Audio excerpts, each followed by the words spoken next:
Assalomu alaykum, hurmatli dehqonlar. Bugun 16-sentyabr 2025-yil. Menimcha Yuqori Chirchiq tumani Chapayev degan mahallada hozir syomka qilyapmiz.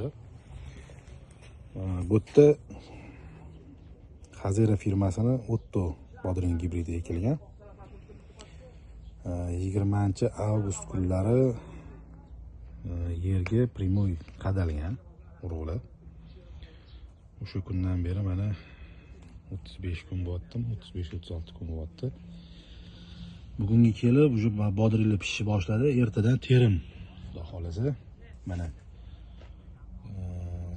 shu bodringni menimcha 1 yildan oshdi. Уже videolarni har xil joyni joylab qo'yganman.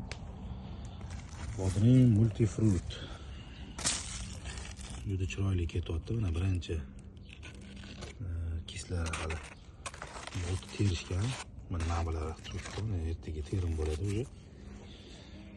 Bodringni общий potensialini ko'rsatish uchun shu video qo'yman. Buni ertakligi, palilarning tez o'sishi,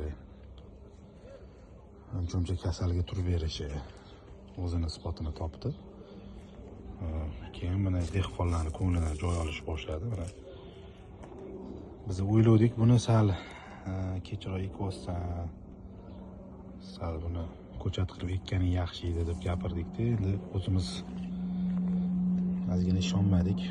Chunki avgust oylari ham yumshoqroq kelganning hisobiga, salqinroq kelganning hisobiga sentyabrda juda sovib ketadi degan fikr kelib qolgandi. Shunda yo'q, yomon emas, xudo xolasa. Mana gullashlari, mana gullar hammasini ushlashi, mana gullar turishi, uchida mana gullari turadi.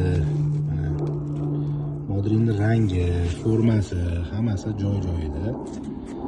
Endi ozgina bunaqa hasharotlar tushgan, bu tabiiy, chunki issiq sovuq period bo'lyapti. Baribir hasharotlar kirib shu yerda yashashga naf qiladi. Umumiy bodringni ko'rinishi shunaqa, bo'yi 2 metrga chiqdi уже. Tepadagi gullari уже mana naychalar shakllanishni boshladi. Mana har bir kista oraliqlari mana ko'rsatib ko'rishimiz mumkin. Oralari yaqin. Mana kista oralari va bo'g'imlarning orasi yaqin. Mana hammasiniki mana.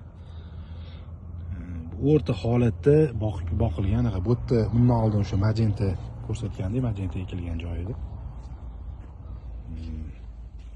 Shu magentalar tugagandan keyin ro'zi pomidorlar buni ekish boshlashdi.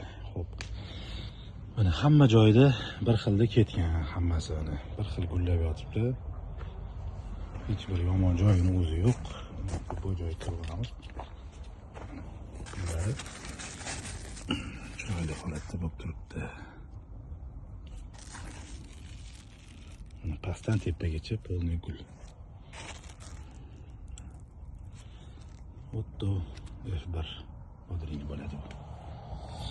Nima deymiz endi, dehqonlarga tavsiya qilamiz, ekishsin, ko'rishsin. Buni substratdagi videolarni ham qo'ydik. Mana oddiy yerdagi videolari. Mana pomidor bodringni o'zini polniy potensialini ko'rsatib beryapmiz. Bundan ortiq menimcha ma'lumotlar bo'lmasa kerak, o'sha oyog'iga ortiqchalik qilsa kerak.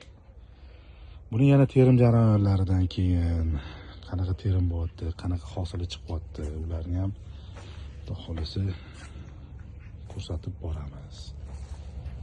E'tiboringiz uchun rahmat. Sog' bo'linglar, salomat bo'linglar.